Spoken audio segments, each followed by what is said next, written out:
Shalom, shalom, boa tarde. Hoje é 10 de Av, 5.783, trazendo a paraxá da semana e as suas leituras diárias.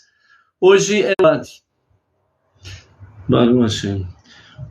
10 de Av, 5.783, 28 de julho, 2023. À tarde com a Torá, trazendo a paraxá da semana e as suas leituras diárias. Hoje é o sexto dia para o Shabat, então nós estamos na nossa sexta leitura da paraxá da semana, dentro do livro Devarim. Nós estamos na segunda porção, Vayit Hanan, que significa eu implorei, diz Moshe, né? Ele implorou 515 vezes a Hashem para entrar na terra prometida, pois Vayit Hanan tem um valor numérico 515, que corresponde exatamente os números de vezes que ele implorou a Hashem, ao Eterno, para entrar na terra prometida, né? E neste momento Deus disse a Moshe, basta, não fale mais sobre isso, né? Então, Vayit Hanan traz essa mensagem no início da paraxá, né? E hoje nós estamos no sexto dia e a nossa sexta porção está no capítulo 6, verso 4, e vamos até o verso 25, né? Onde temos aí diante de nós a graça bendita da palavra para podermos, né, aprender qual é a vontade de Hashem. Como nós vimos aí, né, temos visto nesses dias, né, o alimento, né, que nutre a fé, ou seja, o que alimenta a nossa fé, a nossa confiança em Deus. É exatamente as mitzvot que nós vivemos diariamente, de acordo com o quê? Com o estudo da Torá, né, com o estudo das 7 leis universais e as suas ramificações, né? É assim que nós vamos nos compenetrando cada vez mais da vontade divina, né, no nosso dia a dia. Então, alimentar a nossa fé, a nossa confiança em Hashem, né, Emuná e Bitachon, é estarmos conectados com o estudo da Torá e com as 7 leis universais, para que nós possamos cada vez mais estarmos no centro da vontade de Hashem, ok? É o sexto dia, então, portanto, nós estamos aí na preparação para entrar no sagrado dia do Shabat, né? Então, ao pôr do sol de hoje, nós estaremos adentrando no 7º dia, o sagrado dia do Shabat. Em preparação a isto, né? Então, nós temos aí o acendimento das luzes especiais de Shabat, né? Em que às 17 horas e 23 minutos, né?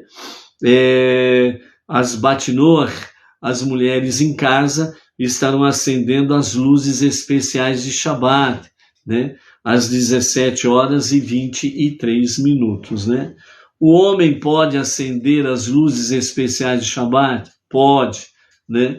Se porventura a esposa não está em casa, vai chegar de noite, né, por exemplo, então ele pode acender as luzes de Shabat nesse horário, né? O Ben Noach, né, o filho de Noé, pode acender a luz de Shabat, né? Se porventura a esposa ela não está agregada à mesma posição de fé do marido, né? E ela então não acende as luzes especiais de Shabat ou algo parecido, então aí o homem que está na fé, está na jornada monoteísta com fundamento judaico e orientação rabínica, ele pode fazer o acendimento das luzes, né? O ideal é a mulher fazer o acendimento das luzes, né? Mas aí ela precisa estar realmente em sintonia, né, com o marido, na mesma posição de fé, para poder assim o fazer, né? Então é importante o casal sempre estarem unidos na fé e na confiança ao único Deus, né? Então por isso às 17 horas e 23 minutos, o acendimento das luzes especiais de Shabbat. Ok? Hoje nós temos aí, né, a palavra do nosso Rebbe Menachem Mendel, né, como amar a Deus, dentro da nossa, aliado dentro da nossa leitura, que é o capítulo 6, versos 4 ao verso 25, onde nós temos aí a primeira estrofe, né, do Shema. Então, a primeira estrofe do Shema ela está contida aqui nesta aliada de hoje, né? E nós vamos ver isso daí. E nós vamos ver também algumas seleções, né, do Midrash, que nos fala sobre exatamente acerca da destruição dos templos, né, do primeiro e do segundo templo, né? Aí nós vamos ver algumas seleções do Midrash dentro desse aspecto aí. Temos aí hoje, né, a Paula Roberta Arantes, da cidade de Baependi, em Minas Gerais, né? A ela e toda a família um Shabbat Shalom, bem como ao José Maciel, a Radassa Todá, a Maria de Fátima dos Santos Sato e o marido Oswaldo Sato lá no Japão, né? Então, na hora que eles forem assistir aí a live, né?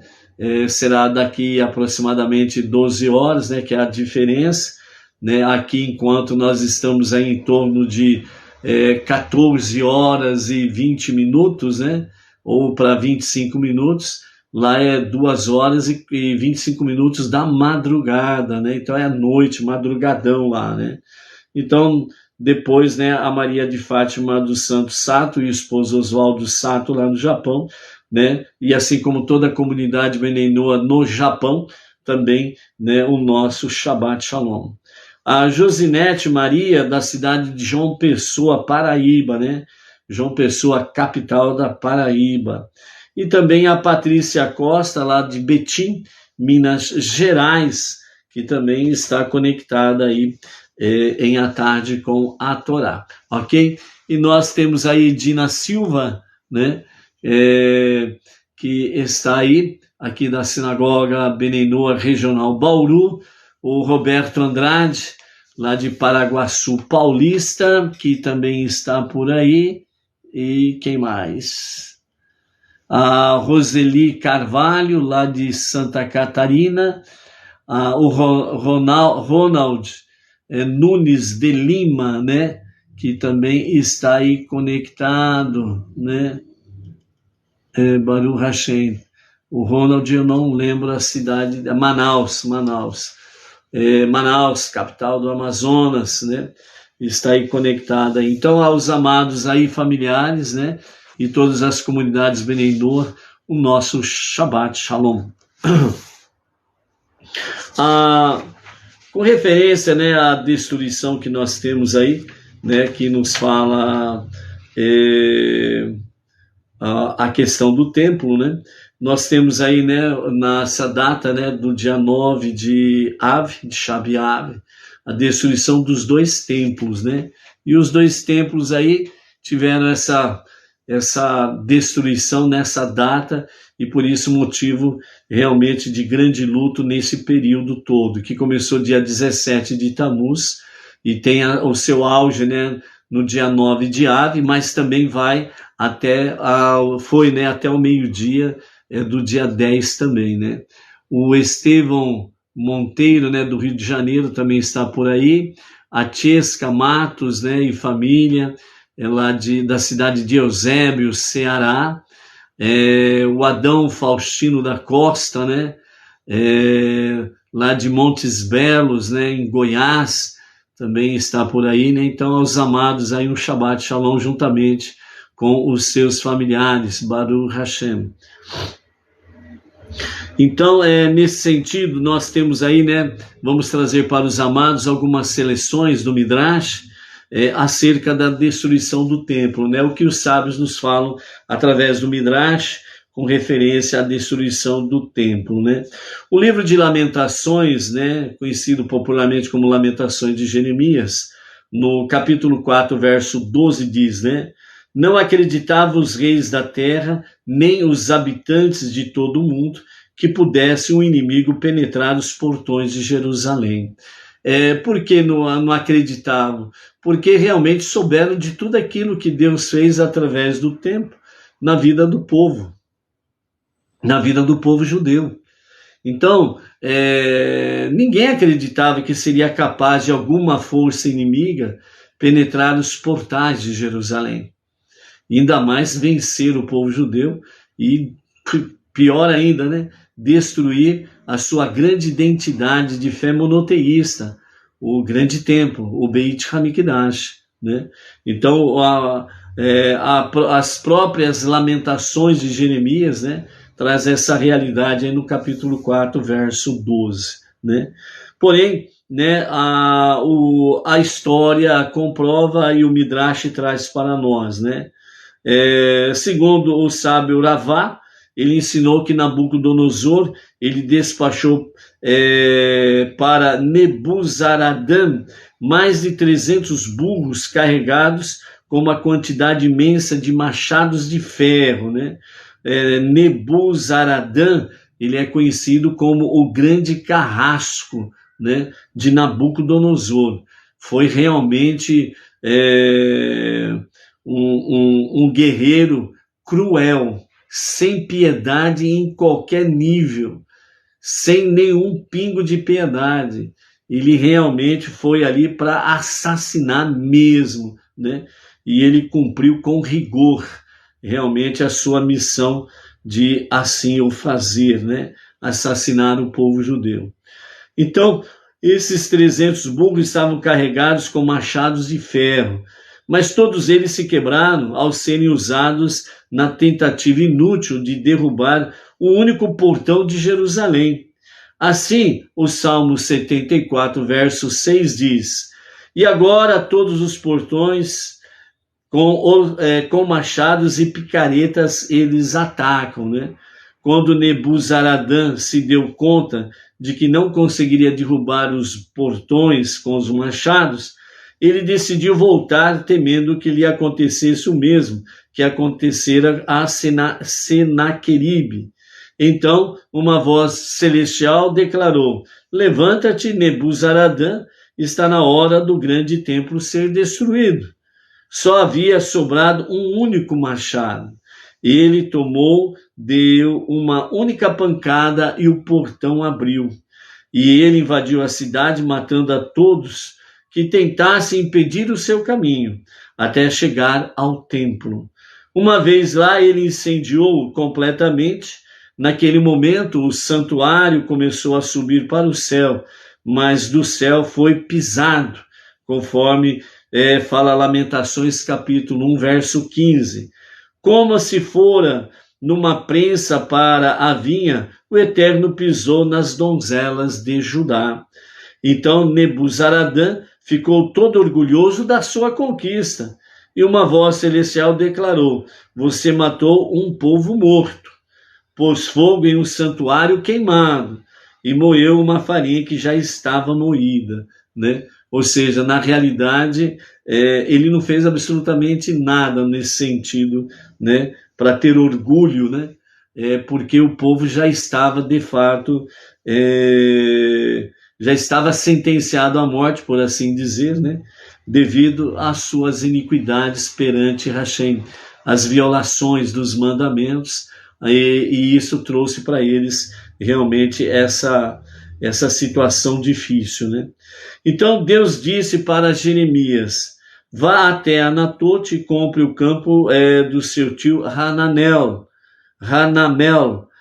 Quando Jeremias deixou Jerusalém, um anjo desceu do céu e pisoteou as muralhas de Jerusalém, derrubando-as, e disse: que os inimigos entrem na casa, pois o amo não se encontra dentro dela, que profanem e a destruam, que entrem no vinhedo e levem as uvas, pois seu guardião as abandonou. Mas não se encham de orgulho, não digam: vencemos, pois terão conquistado uma capital derrotada, terão matado um povo morto e terão ateado fogo a uma casa já queimada, né? Então os inimigos chegaram e construíram uma plataforma no monte do templo, bem no lugar em que o rei Salomão Se reunia com os anciãos a fim de avaliar melhorias para o templo. Naquele mesmo local, os inimigos se reuniram a fim de avaliar a melhor maneira de queimar o templo. Enquanto discutiam a questão, avistaram 4 anjos descendo do céu com tochas de fogo nas mãos e com elas puseram fogo nos 4 cantos do santuário. Quando o sumo sacerdote saiu, os inimigos o capturaram, matando-o perto do altar, no lugar em que ele oferecia o sacrifício diário. A filha dele em seguida surgiu chorando.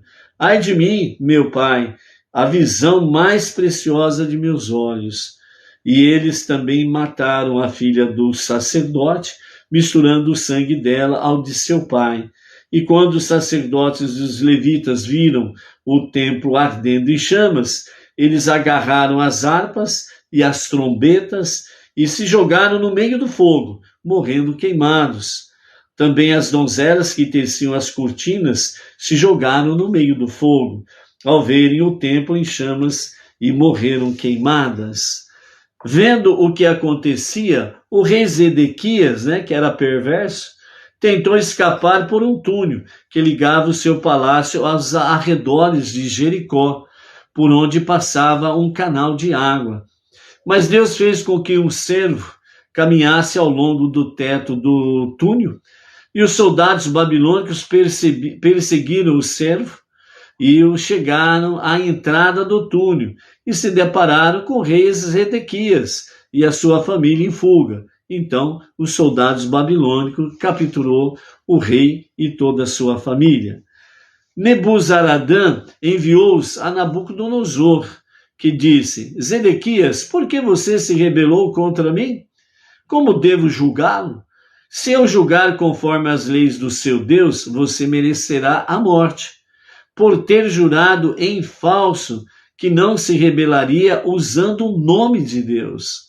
Se eu julgar conforme as leis do reino babilônico, você também merecerá a morte, uma vez que o castigo de quem transgride o juramento do rei é a pena capital.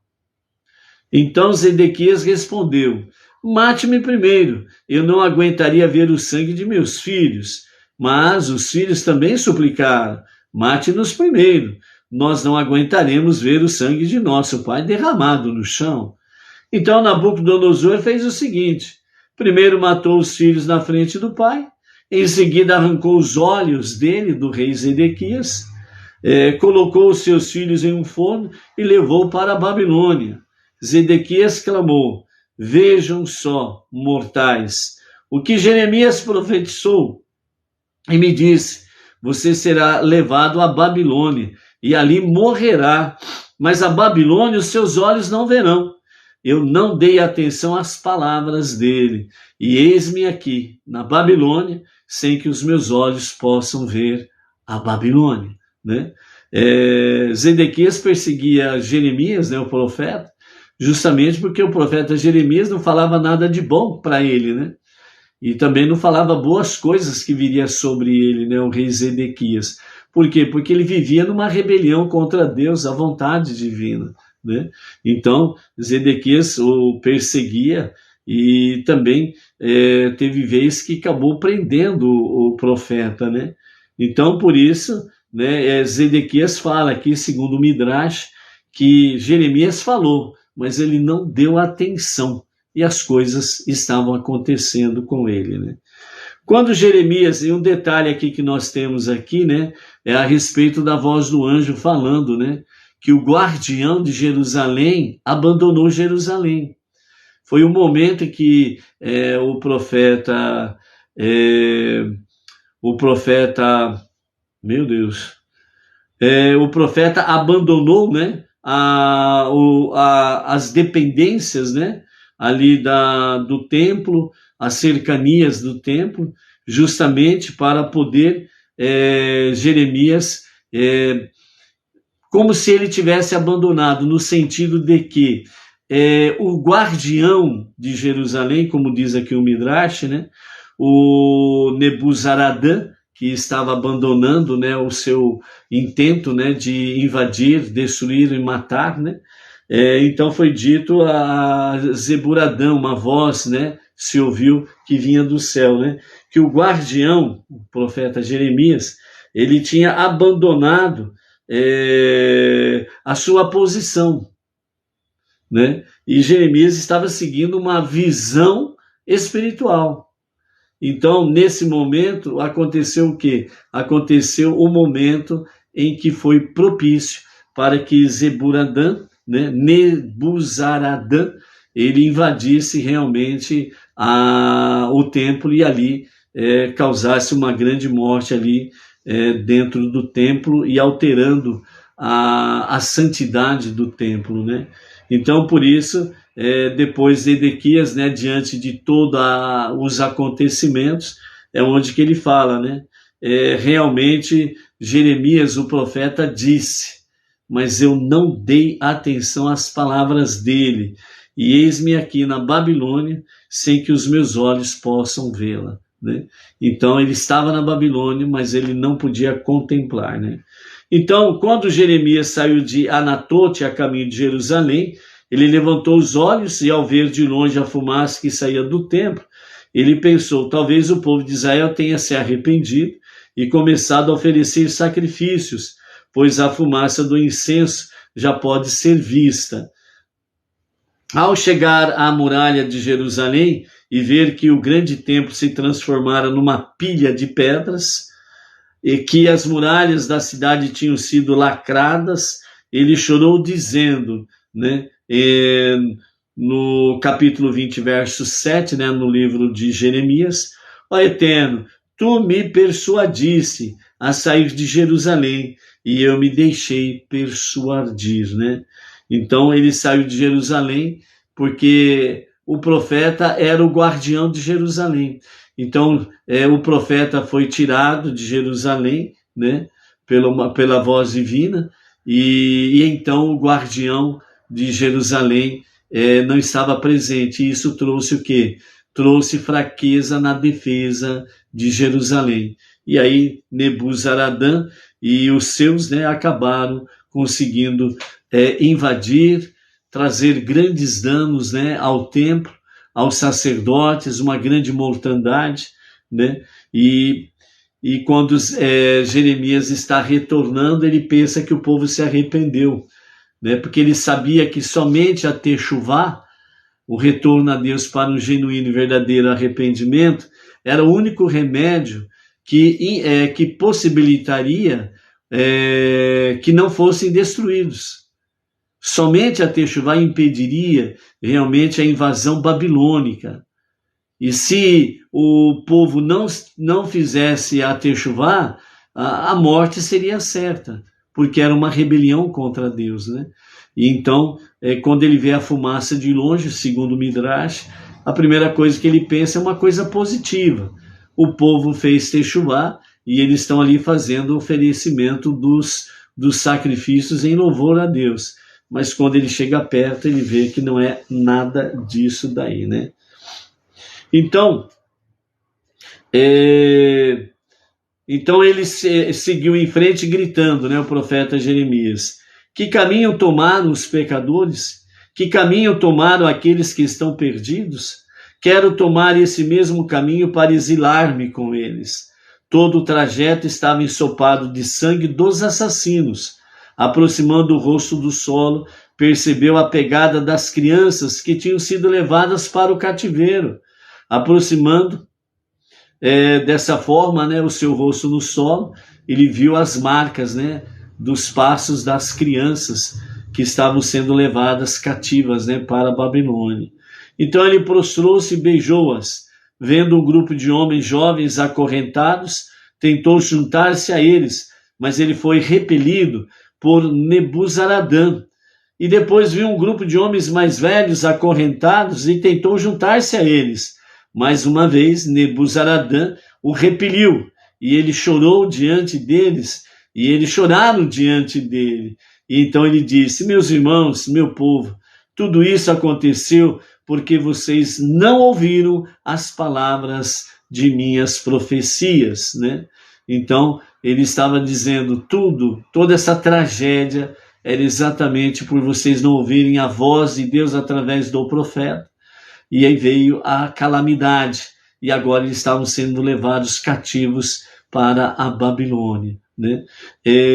Abrindo aqui um parênteses, né, mas fazendo um paralelo com referência à presença do profeta Jeremias, que é o caso em evidência aqui, isso mostra que, havendo um profeta de Deus, havendo realmente um homem de Deus presente em qualquer lugar, que esteja realmente ali no centro da vontade divina, aquele lugar está protegido contra os inimigos. E o inimigo, ou os inimigos, eles não podem trazer danos e mal àqueles que estão ali, por causa do guardião, que é um profeta, um homem de Deus que está naquele lugar. Então, nesse aspecto aí, né, trazendo esse paralelo para as nossas vidas, o quanto é importante nós termos essa visão, enquanto, né, nós estamos de fato com Emuná e Bitaron, o monoteísmo com fundamento judaico e orientação rabínica, nós precisamos ter a visão que nós somos os guardiões do lugar onde nós estamos. E por sermos guardiões no lugar onde nós estamos, nós temos um compromisso com a vida. Nós temos um compromisso com o verdadeiro amor fraterno para com o próximo. Nós temos realmente a responsabilidade de poder expandir esse monoteísmo com fundamento judaico e orientação rabínica, para que as pessoas possam realmente tomar consciência do verdadeiro monoteísmo, com fundamento judaico e orientação rabínica, para que os decretos negativos sejam lançados por terra e que venham os decretos positivos de bênçãos, felicidade, saúde, proteção, vitória, sucesso, né? Então, mesmo o povo judeu estando numa rebeldia contra Deus e contra o profeta, e o profeta estava no meio deles, ele era o guardião do povo. Ele era o guardião de tudo. Mas a partir do momento, né, que Jeremias ele vai a caminho de Anatote, ele se ausenta de Jerusalém, porque ele ouviu a voz divina dizendo para ele, né? Então essa ausência dele trouxe exatamente o quê? Trouxe a ruptura de toda a defesa de Jerusalém. Jerusalém ficou indefesa, porque o seu guardião se ausentou. Entendeu? Então nós precisamos compreender que aonde nós estamos, nós somos guardiões, por causa do monoteísmo com fundamento judaico e orientação rabínica. E nós precisamos assumir essa posição de poder, esse poder espiritual, esse poder singelo, sublime, e nós exercermos essa autoridade. Onde nós precisamos expandir o monoteísmo com fundamento judaico e orientação rabínica. Precisamos expandir a consciência do único Deus. Vamos encontrar barreiras, vamos encontrar dificuldades, vamos encontrar resistências, etc. e tal. Lógico que vamos. Se fosse fácil, né? Se fosse fácil, qualquer lesma teria conquistado. Mas como não somos lesmas, mas nós somos emissários de Deus, emissários do Rebbe, emissários do Rad, Yaakov e Geranstad, nós temos uma tarefa preciosa e suprema diante de nós, que é transformar este mundo para ser a moradia de Deus. E nós precisamos estar envolvidos com isso e entendermos que somos guardiões aonde nós estamos, aonde você está. Baruch Adonai Eloheinu melech haolam she'akon yabid varo. Então, continuando o que diz aqui o Midrash, né?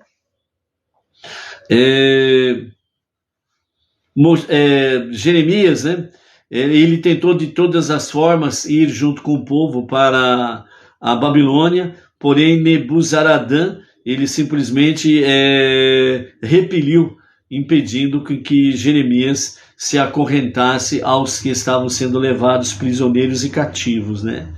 Chegando ao Eufrates, né, o rio Eufrates, Nebuzaradã disse a ele: eu te libertei agora dos grilhões que prendiam tuas mãos.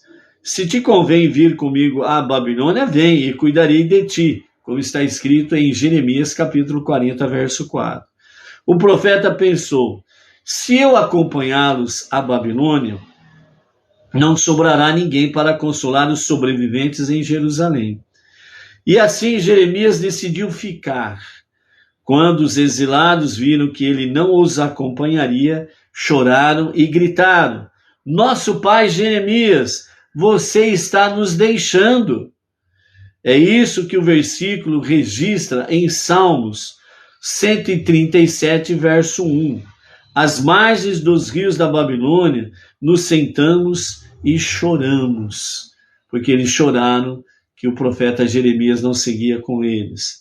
E Jeremias respondeu: céu e terra são testemunhas. Se tivessem derramado uma única lágrima enquanto se encontrava em Sion, vocês não teriam sido exilados.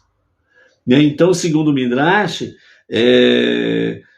Jeremias, ele disse ao povo que estava sendo levado cativo para a Babilônia: se vocês tivessem derramado uma lágrima, isso não teria acontecido. Se vocês tivessem derramado uma única lágrima de arrependimento, de sinal de arrependimento, todos esses decretos negativos seriam convertidos em decretos positivos e vocês não seriam levados para a Babilônia. Mas diante de tudo, não houve uma lágrima que vocês derramaram. Então Jeremias, ele decidiu realmente ficar com aqueles que foram abandonados em Jerusalém. Os fracos, os velhos, os doentes, né? Que ficaram lá para trás, os feridos, né? Que ficaram para trás. Então Jeremias, ele decide ficar com eles, né? Depois Jeremias começou a voltar e chorando e lamentando-se: pobre de você, o mais precioso dos povos. No caminho ele encontrou pernas e mãos decepadas, esparramadas pelas colinas, mas o profeta carinhosamente, ele as recolheu, as acariciou, colocando-as no seu manto, enquanto chorava por elas, dizendo: meus filhos, eu os adverti dizendo: rendei glória ao eterno vosso Deus, antes que escureça e que tropecem vossos pés sobre as montanhas, conforme está registrado em Jeremias, capítulo 13, verso 16. Então, e a glória do Eterno se elevou do umbral da casa, Ezequiel 10, verso 4. O Rabi Arra ensinou: isso pode ser comparado a um rei que abandonou o palácio com raiva, mas posteriormente retorna, acaricia as paredes e os pilares e chora dizendo: adeus meu palácio, adeus casa do meu reino, adeus meu lar precioso. Então, e o Eterno, Senhor dos Exércitos, determinou que aquele seria um dia para choros e lamentações. Isaías capítulo 22, verso 12.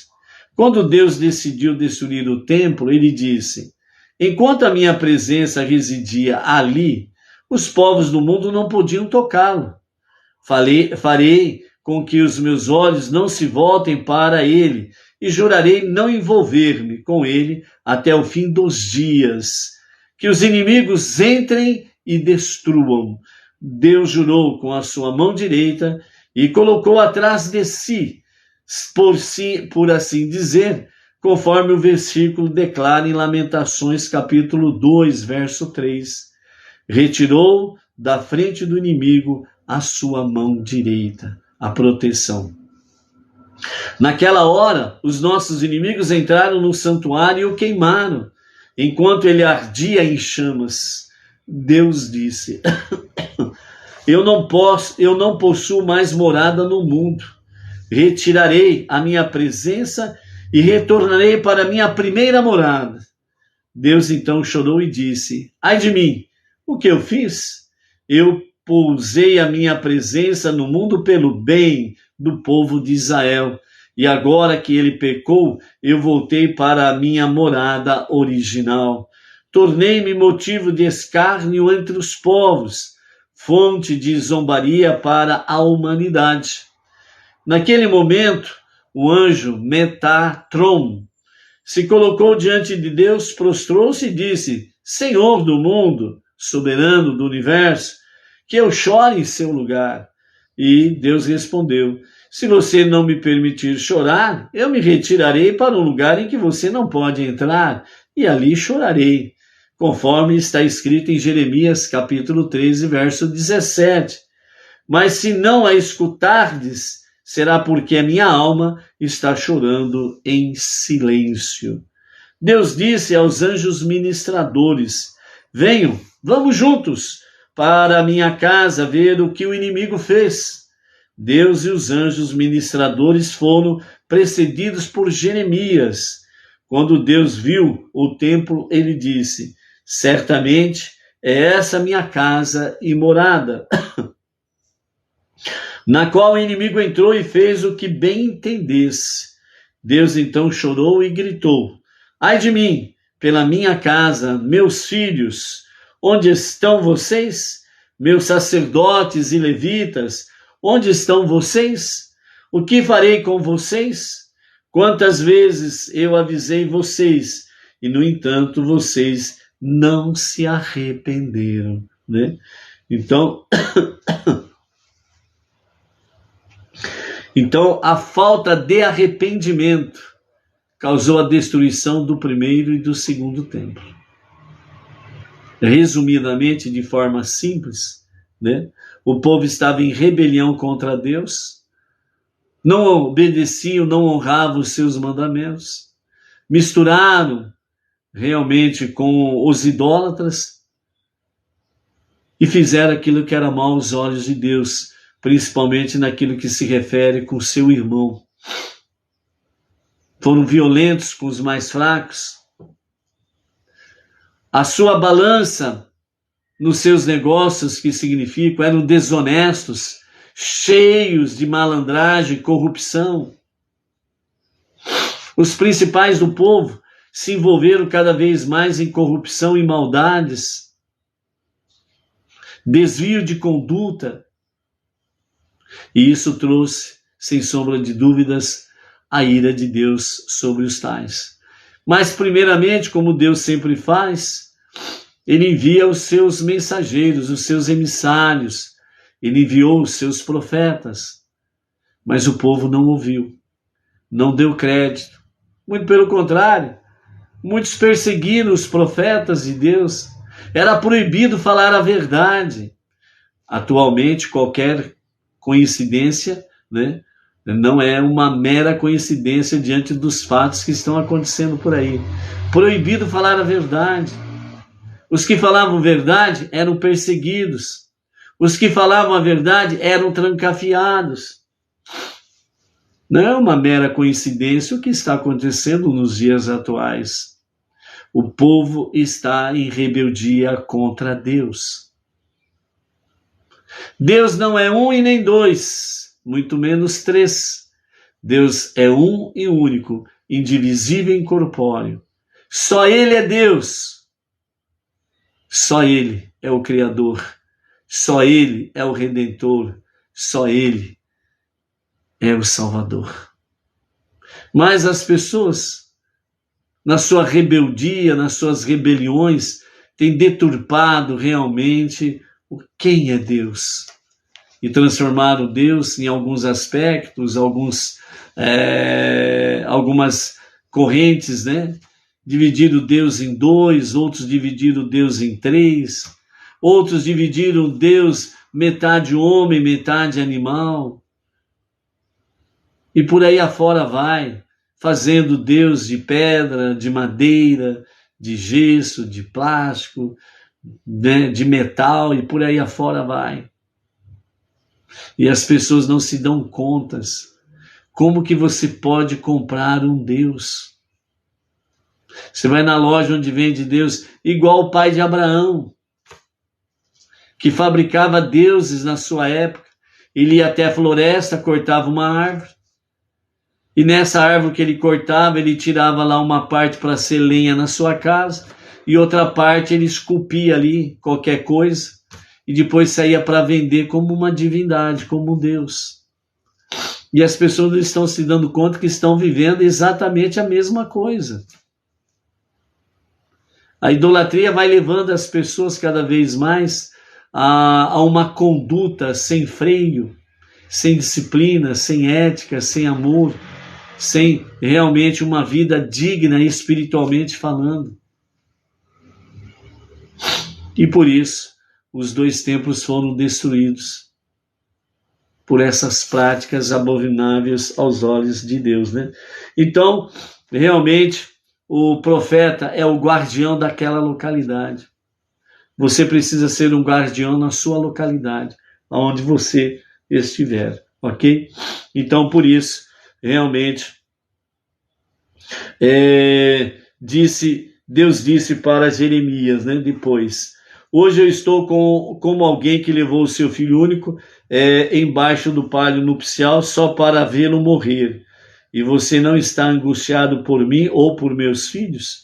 Vai chamar Abraão, Isaque, Jacó e Moshe de seus túmulos, pois eles sabem como lamentar, né? E Jeremias respondeu: Senhor do mundo, eu não sei onde Moisés está enterrado, como que vou chamá-lo? Né? Deus disse: vá para a beira do Jordão e clame com veemência, chamando: filho de Amram, levante-se e veja como os seus rebanhos foram engolidos pelo inimigo, né? Então, Jeremias dirigiu-se imediatamente à capela de Marpelá, né? A caverna de Marpelá, a tumba dos patriarcas, e ele disse: levantem-se, pois nessa hora Deus requer a presença de vocês. E eles perguntaram: o que há de especial no dia de hoje para Deus nos convocar? E então Jeremias respondeu: não sei, temeroso de que, contando-lhes a verdade, eles dissessem: nos seus dias isso aconteceu aos nossos filhos. E então Jeremias deixou-os, dirigiu-se à beira do Jordão e bradou: filho de Amram, levante-se, pois nessa hora Deus requer a sua presença. E Moisés perguntou: o que há de diferente no dia de hoje para Deus me convocar? E ele respondeu: não sei. Então Moisés deixou e dirigiu-se aos anjos ministradores, seus conhecidos desde a época da Torá, e disse a eles: servidores exaltados, vocês conhecem a razão de minha convocação por Deus? E eles responderam: filho de Amram, você não está sabendo que o templo foi destruído e o povo de Israel foi exilado? A reação de Moshe foi imediata. Ele rasgou um pedaço do manto de sua glória, com o qual Deus o vestira, pôs as mãos sobre a cabeça e chorou e soluçou até chegar diante dos patriarcas. E os patriarcas perguntaram a ele: Moshe, pastor de Israel, no que o dia de hoje difere dos demais? E ele respondeu: meus antepassados, vocês não estão sabendo que o templo foi destruído e que o povo de Israel foi exilado para o meio dos outros povos? Ouvindo isso, eles também rasgaram um pedaço das suas vestes, colocaram as mãos sobre a cabeça e choraram, e soluçaram até chegar ao portão do templo. Ao vê-los ali, o Eterno, Senhor dos Exércitos, determinou que aquele seria um dia de choros e lamentações, de raspar a cabeça e vestir-se com estopa. Isaías 22, verso 12. Eles passaram de portão em portão como homens cujos parentes mortos diante deles antes de serem sepultados. Deus lamentou-se: ai do rei que prosperou quando jovem, mas não prosperou quando velho. Quando o templo foi destruído, Abraão se apresentou perante Deus, arrancando a sua barba e os seus cabelos e golpeando o seu próprio rosto, com as roupas rasgadas ele pôs cinza sobre a testa e caminhou em meio às ruínas do templo, chorando e lamentando-se, e disse a Deus: no que eu sou diferente de outros povos e outras nações, para passar por tamanha vergonha? Quando os anjos ministradores o viram, também eles choraram e se lamentaram, formando filas como aqueles que se enfileiram para consolar o enlutado, e dizendo: os caminhos estão desertos, não se veem mais viajantes, né? Isaías capítulo 33, verso 8. Como ficaram abandonados os caminhos que você construiu em Jerusalém para os viajantes subirem às festas de peregrinação.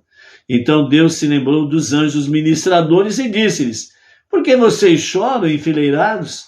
E eles responderam: Senhor do mundo, é por causa de Avraham, o teu amado, que veio até essa casa e chorou e lamentou-se. Porque você não o escutou?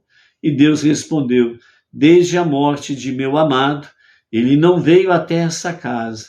E agora o que tem o meu amado a fazer em minha casa? Jeremias capítulo 11, verso 15. Então Avraham disse a Deus: Senhor do mundo, por que você exilou os meus filhos, entregando-os nas mãos dos povos que os têm matado tão selvagemente? Por que você destruiu o templo sagrado, onde oferecia você a meu filho Isaac como sacrifício? Lembrando que o monte do templo é o mesmo lugar onde Moshe levou Isaac, né, para sacrificá-lo. E Deus respondeu-lhe: os seus filhos pecaram e violaram a Torá e todas as 22 letras com as quais ela foi escrita. Então Avraham respondeu a Deus: Senhor do mundo, quem acusa o povo de Israel de violar a Torá? E Deus respondeu: que venha a Torá e sirva de testemunha contra Israel. Imediatamente a Torá apresentou-se e passou a testemunhar.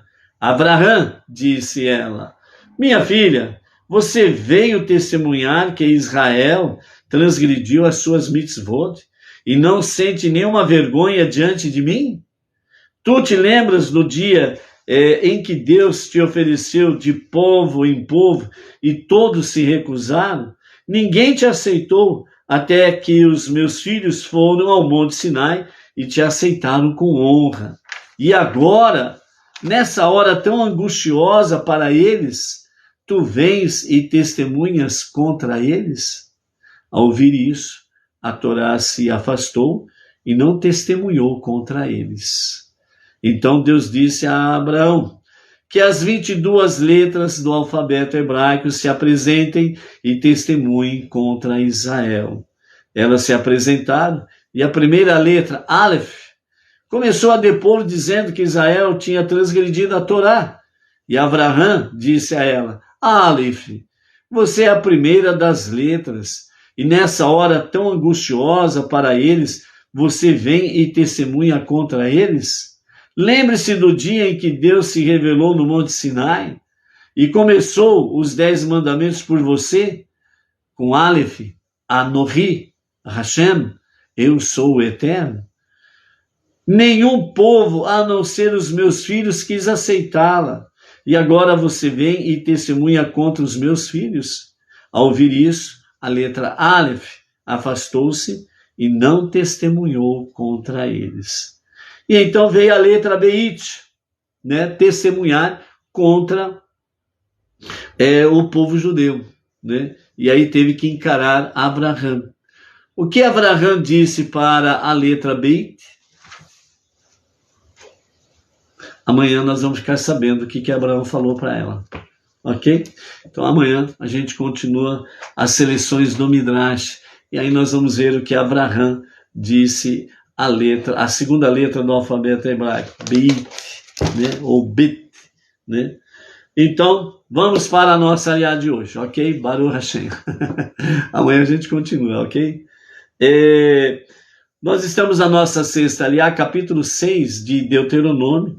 a partir do versículo 4 até o versículo 25, nós temos aí o primeiro parágrafo do Shema, né? Com as suas dimensões aí, ok? Então, escute, ó Israel, agora Deus é o nosso Deus e as nações têm os seus próprios deuses, mas no futuro todas entenderão que Deus é um. Errado, né? Então, nós temos aqui no versículo 4, né? Nós temos exatamente Shema. Shema Israel, Hashem Eloheinu, Hashem Echad, né? Então, escute, ó Israel, né? O homem possui dois elementos aparentemente contraditórios, não menos incomparáveis do que a incompatibilidade entre matéria e espírito. E contrapartida do que no mundo material é matéria e energia. Eu me refiro à alma divina e à alma animal, segundo os nossos mestres aqui, e principalmente o nosso mestre o Rebbe Menachem Mendel, nos comentários desse versículo 4. O Yetzer Tov, a boa inclinação, né? Ou o impulso para a retidão também, que pode ser chamado assim, o impulso para a retidão, né? E o Yetzer Hará, que também você pode dizer, né? Não só a má inclinação, mas o impulso para o mal. Então é isso que se refere os nossos mestres, o nosso Rebbe Menachem Mendel, exatamente uma conexão sobre a alma de mal e a alma divina, né? Então, é esse conflito que está no nosso interior. Mas essa incompatibilidade é evidente apenas no estágio inicial do progresso no serviço divino, comparável à pluralidade do progresso no serviço divino, comparável nisto, né, nesse estágio inicial, onde o conflito é maior, né, quando nós iniciamos a jornada monoteísta, quando vamos para o nosso serviço a Hashem, as nossas preces. Então, nós temos realmente um grande conflito entre a alma divina e a alma animal, né? E nesse sentido, nós vamos ficando o quê? Muitas vezes, no começo, a gente fica mais confuso do que, de fato, com uma questão de serviço a Hashem, né? Sem sombra de dúvidas aí, ok? Então, por isso, né? A incompatibilidade ela é evidente no estágio inicial do progresso no serviço divino, comparável à pluralidade de elementos e forças que existem na natureza física. Mas assim como a apreciação da unidade fundamental da natureza cresceu com o avanço da ciência, também a perfeição no serviço divino levou ao entendimento da unidade essencial da natureza humana. O ponto de Yetzer Tov e Yetzer Hará, né, a boa inclinação e a má inclinação, ou o impulso para a retidão, ou o impulso para o mal, tornaram-se um através da transformação do Yetzer Hará em Yetzer Tov, né?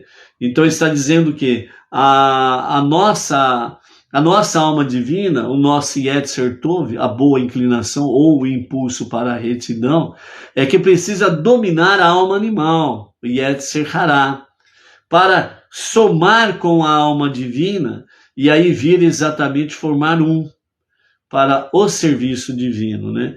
E assim, então, o Yetzer Hará, ele acaba sendo transformado, ele acaba sendo absorvido, né?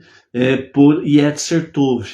E o que vem daí são coisas boas. Por quê?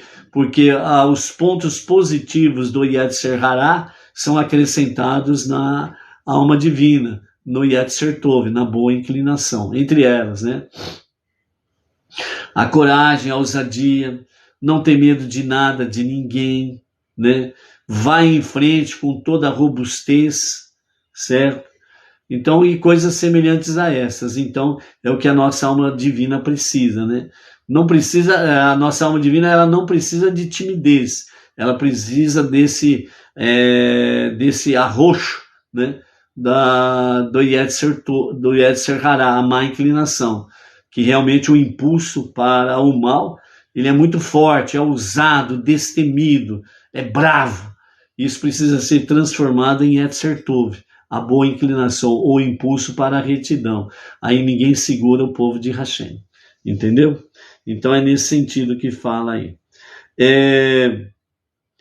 Pois de outra forma, é claro, não pode haver união e harmonia, visto que tudo que é sagrado, positivo e criativo não pode fazer a paz e ser subserviente ao profano, negativo e destrutivo, né? Ou seja, você que está no caminho do monoteísmo com fundamento judaico e orientação rabínica, você não pode ser subserviente àquilo que é profano, negativo e destrutivo. Você precisa resistir com braveza. Por quê? Porque o Yetzer Hará, a má inclinação, ela tem múltiplas facetas. E ela pode nos enganar em qualquer momento, se nós não estivermos numa sintonia muito boa com o nosso Yetzer Tov, com a nossa alma divina. E aí, realmente, podemos cair em armadilhas aí, ok? Então, muito cuidado com isso daí. E nessa união, né, alcançada entre a alma animal e a alma divina, né, então o judeu, ele pode proclamar: escute, ó Israel, Deus é nosso Deus, Deus é um, né? A abreviatura, né, Shema Hashem, Shema Hashem, né, ouve ou escute, né, ó Israel, né, Hashem Eloqueino, né, é o nosso Deus, Hashem Errad, Hashem é um, né, é único, né, então isso é um verdadeiro monoteísmo, né. Então, essa preparação para o Shema é muito importante nós termos noção disto. Ou seja, nós precisamos ir para o nosso Shema, né, exatamente sabendo e aplicando que não existe nenhum outro poder além dele, do Eterno. Só ele é Deus. Só ele é o soberano. Ponto final. Então, aí o nosso Shema, ele vai se tornar muito sublime e muito espiritual. Isso também é o que os nossos sábios queriam mostrar quando disseram sucintamente: como eles sempre condensavam ideias abrangentes em poucas palavras concisas, que as palavras "e você amará Deus, seu Deus, com todo o seu coração", levaverá, né? Então, forma simples: "e você amará a Deus, seu Deus, com todo o seu coração", que se segue imediatamente ao Shema Israel, que significa com ambos seu Yetzarim, ou seja, tanto com a boa inclinação como com a má inclinação, você simplesmente está fazendo o serviço divino. Você está unindo o Yetzer Hará, a má inclinação, ao Yetzer Tov, a boa inclinação, que é esse o desejo de Deus que ele realmente quer para as nossas vidas. Que nós possamos realmente olhar dessa forma aí, né? Ouve Israel, Hashem é nosso Deus, Hashem é um, né? Então, quando pronunciamos esse versículo, né? Deuteronômio capítulo 6, verso 1, né? Verso 4, melhor dizendo, né? O que nós precisamos entender e o foco que nós precisamos dar com referência a isso é exatamente que quando nós pronunciamos esse versículo, nós estamos aceitando o domínio de Deus sobre nós e sobre todas as coisas. E nós não podemos realmente fazer diferente. Na realidade, quando nós pronunciamos esse versículo e aceitamos o domínio de Deus, nós estamos reconhecendo que só Ele é o poder, que só Ele é Deus, que só Ele é que tem e detém todo o poder do céu e da terra, no mundo visível e no mundo invisível. Como único soberano, como único, né? Único Deus, nós simplesmente nos rendemos a Ele em gratidão. Reconhecemos e aceitamos o seu domínio sobre nós e sobre tudo aquilo que possui as nossas vidas, ou que nós possuímos temporariamente, né? Então, no passado, as nações não conseguiam acreditar que havia um só Deus. Por isso que as nações, elas eram idólatras. Elas tinham um monte de divindades. Alguns pensavam que havia duas ou mais divindades, uma boa e outra má, né? Qual que é como que a pessoa ela acaba quebrando, violando esse vamos dizer, que está conectado com o primeiro mandamento, né? O Shema, Hashem Eloheinu, Hashem Echad. Por exemplo, vários segmentos religiosos, eles falam que Deus é um Deus do bem e que Satanás é um Deus do mal. E na realidade, biblicamente, não tem nada a ver isso daí. Então, há certos segmentos religiosos que eles criaram uma divindade boa e uma divindade má. A divindade boa, em alguns aspectos, eles deformaram Deus em duas pessoas. Outros segmentos deformaram Deus em três pessoas, dizendo que são triuno, que são três em um só, etc, etc, etc, etc. E biblicamente não existe essa possibilidade.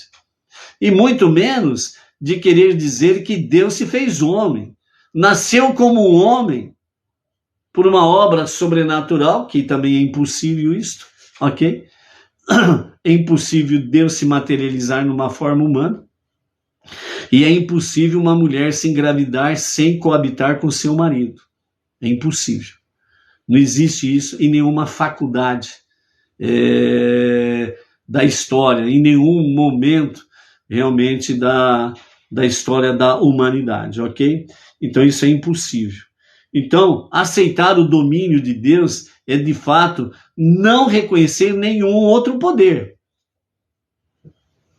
É não reconhecer nenhum outro poder. Qualquer outra coisa que venham querer colocar em comparação a Deus é fazer idolatria.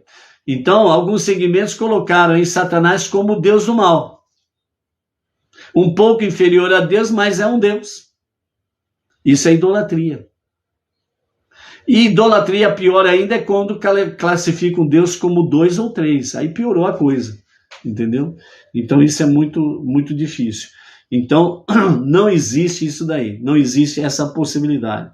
Por isso o versículo, ele anuncia realmente o quê? Shema Israel, Hashem Eloheinu, Hashem Echad. Ouve, ó Israel, ou escute, ó Israel, o eterno nosso Deus, o eterno é um. Absolutamente um. Não é 2 e nem 3. Certo? Então, por isso, no passado, as nações, elas não aceitavam um único Deus e, principalmente, invisível. Então, as nações tinham uma infinidade de deuses e eles materializavam as suas divindades em estátuas, em imagens, ou de pedra ou de madeira. E com a modernidade as coisas foram seguindo dessa forma normal para eles, mas violando a vontade divina, ok? Então por isso, mesmo hoje, né, muitas nações não acreditam no único Deus. Atualmente no Oriente ainda há povos que adoram ídolos. No mundo ocidental muitas pessoas acreditam em Deus, dizendo que acreditam no único Deus, mas ao mesmo tempo curvam-se diante de imagens e adora um homem como Deus, um que nasceu por uma obra do sobrenatural, né? Sem a mulher coabitar com seu marido, e aí chamaram ele de menino Deus, que é impossível. Primeiro, nascer de forma sobrenatural uma pessoa, a mulher gerar um filho de forma sobrenatural. É impossível. Sem o sêmen do homem não tem como realmente ter a questão da ovulação, né? Então não tem como a mulher ficar grávida, certo? Por isso que existe por aí também, né, a questão da ideologia de gênero, né? Onde o homem se sente mulher e depois diz que se sente grávido, né? Eu me sinto mulher, eu me sinto grávido, agora eu estou grávido, né? São coisas impossíveis, simplesmente isso. A natureza que Deus deu para o homem e para a mulher é aquela. Os órgãos reprodutores masculinos são ímpares, os órgãos reprodutores femininos são ímpares. Não tem como transportar um para o outro. Você pode se sentir até o que você quiser, mas não tem como mudar a sua natureza. Essa é a realidade, ok?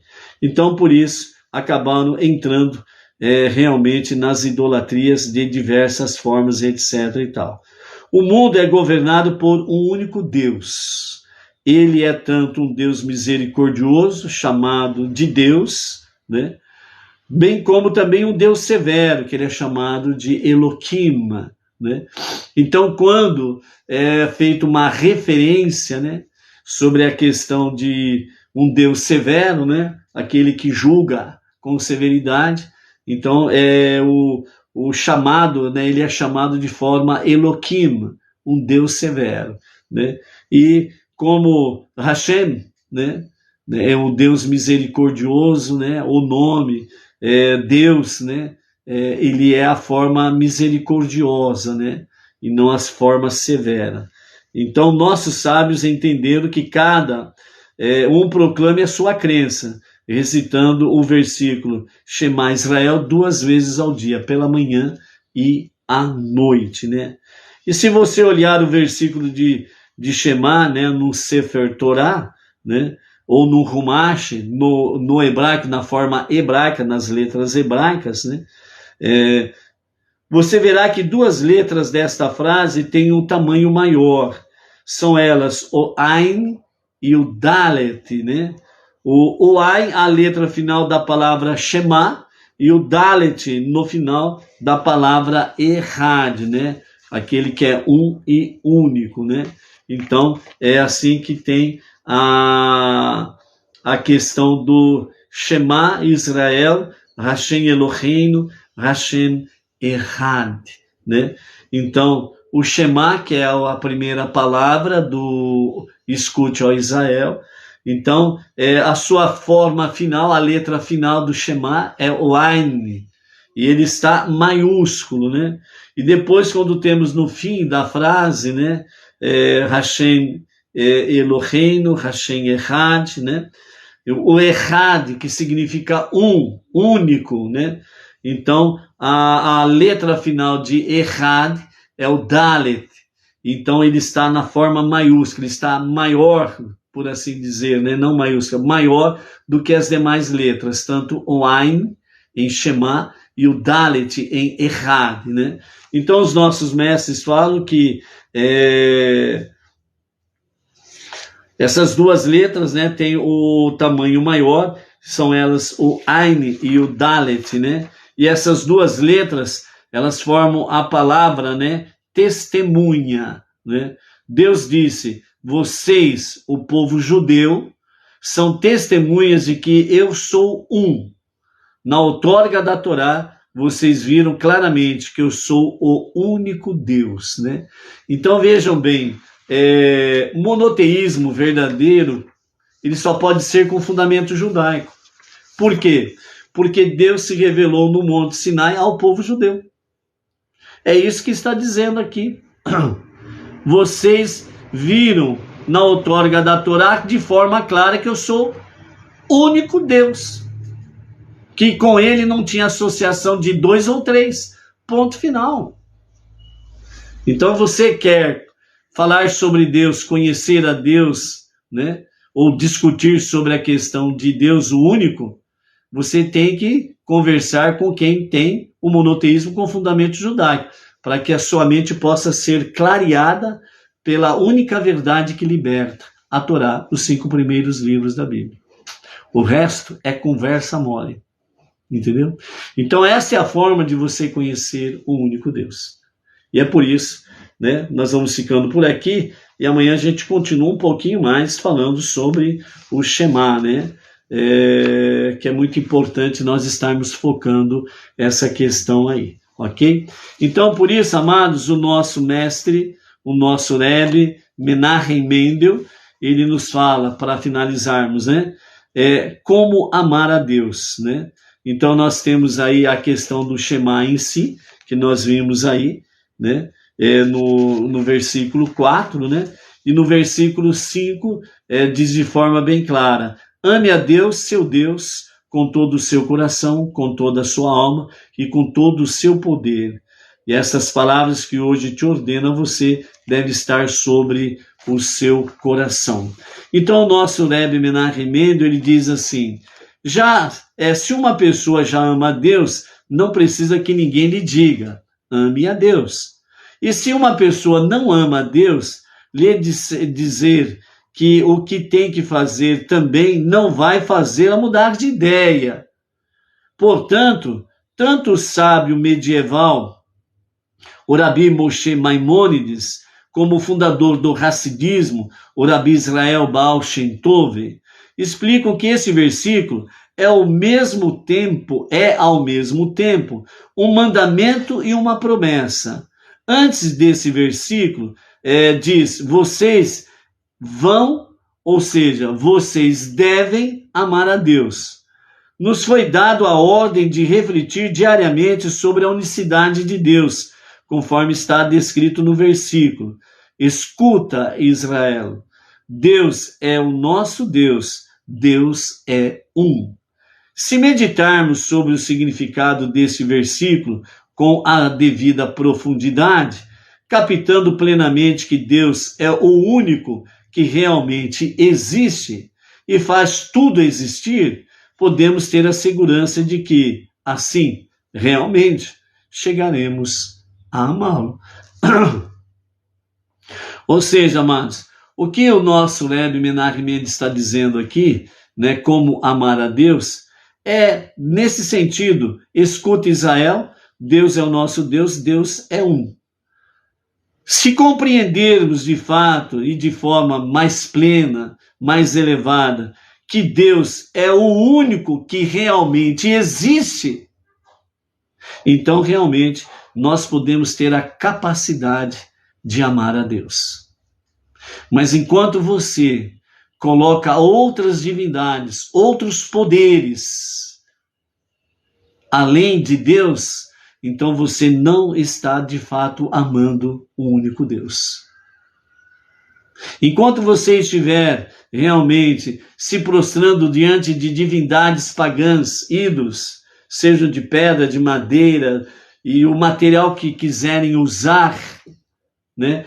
Em que você diga: ó, Deus está acima de tudo e de todos, mas o meu Deus, o meu santo e companhia limitada é fulano, beltrano, cicrano. Então, na verdade, você não ama a Deus. Você que diz que vive o monoteísmo, que acredita no único Deus, mas você confia, você deposita a tua confiança no seu poder aquisitivo, no seu poder material, no seu poder financeiro, na sua posição social. Se você deposita sua confiança nos seus rendimentos mensais que você coloca, né, as suas aplicações, se você coloca sua confiança em qualquer outra coisa, você não ama verdadeiramente a Deus.